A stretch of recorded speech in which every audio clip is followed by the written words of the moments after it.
ছোট্ট বাচ্চারা, তোমরা সবাই কেমন আছো? আশা করি ভালো আছো। প্রতিদিনের মতন আজকেও আমি নিয়ে চলে এসেছি দ্বিতীয় শ্রেণীর সহজ পাঠ বইয়ের সপ্তম পাঠটি। তাহলে চলো আমরা দেখে নিই। এখানে আমরা দেখতে পাচ্ছি কতগুলি মাছের ছবি দেওয়া আছে। পাঠটি পড়লেই বুঝতে পারবো পাঠের মধ্যে এই ছবির মিল ঠিক কতটা। শ্রীশকে বলো তার শরীর যদি সুস্থ থাকে সে যেন বসন্তর দোকানে যায়।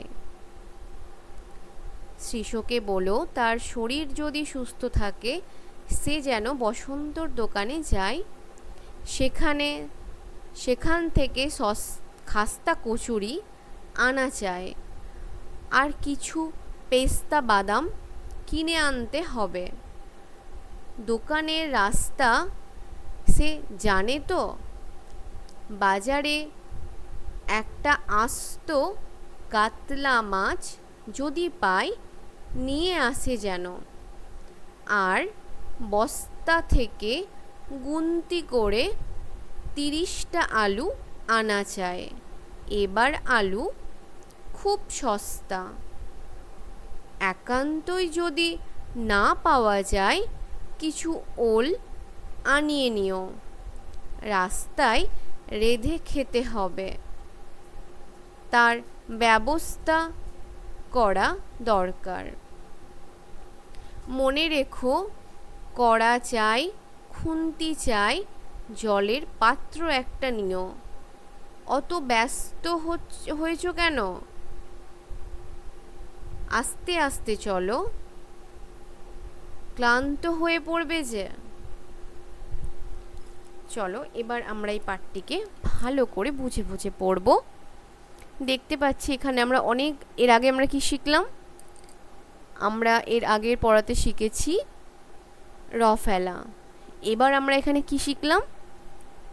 যুক্তাক্ষর, যেমন সুস্থ, এখানে দন্তের স আর থ আছে। বসন্তর, এখানে মূর্ধন্য আর ত আছে। এখানে খাস্তা, এখানে দন্তের স আর ত আছে। তাহলে দন্তের স আসছে তা, মানে ত। যেমন পেস্তা দন্তের স আসছে, তাহলে দন্তের স আর এখানে ত। তাহলে আমরা কি শিখলাম? এখানে যুক্ত অক্ষর শিখলাম। এখানে অনেকগুলি যুক্ত অক্ষর আছে, যেমন সুস্থ, বসন্তর, খাস্তা, পেস্তা, রাস্তা, আস্তা, অনেকগুলি যুক্ত অক্ষর আছে।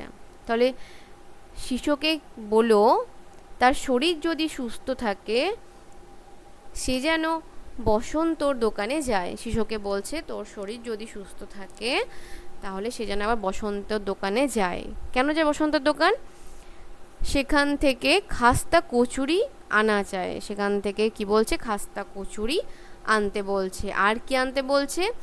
আর কিছু পেস্তা বাদামও আনতে বলছে। দোকানের রাস্তা সে জানে তো, বা দোকানের রাস্তা সে চেনে কিনা সেটাও জিজ্ঞেস করছে। বাজারে একটা আস্ত কাতলা মাছ যদি পায় তাহলে যেন নিয়ে আসে। শিশুকে বলছে বসন্তের দোকানে গিয়ে খাস্তা কচুরি আনতে, পেস্তা বাদাম নিয়ে আসতে বলছে। রাস্তা চেনে কিনা সেটা জিজ্ঞেস করছে। তারপর বাজারে যখন যাবে যদি আস্ত একটা কাতলা মাছ পায় তাহলে সেই মাছটিকে আনার কথা বলছে। আর কি আনতে বলছে? বস্তা থেকে গুনতি করে 30টা আলু আনা চাই। বস্তা থেকে গুনতি করে 30টা আলু আনা চাই।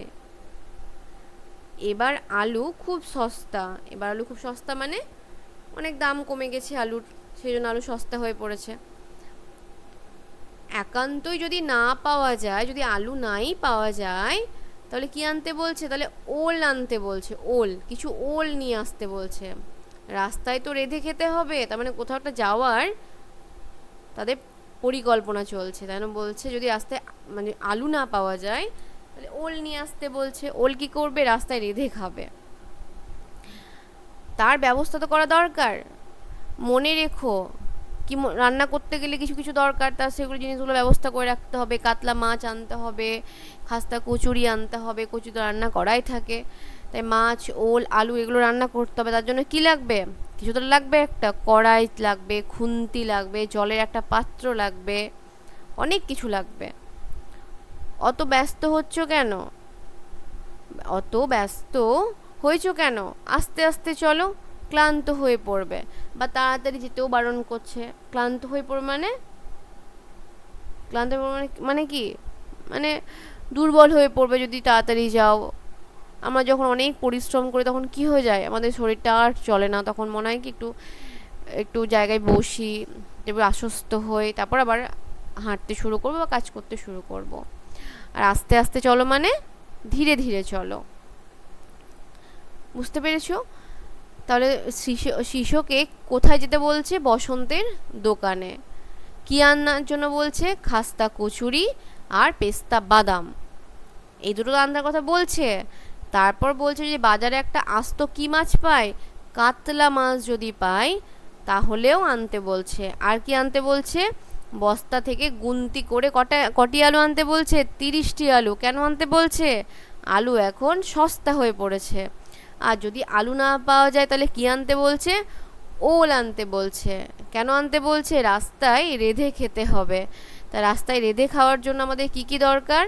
কড়াই দরকার, খুন্তি দরকার, জলের একটি পাত্রের দরকার। বোঝাতে পারলাম?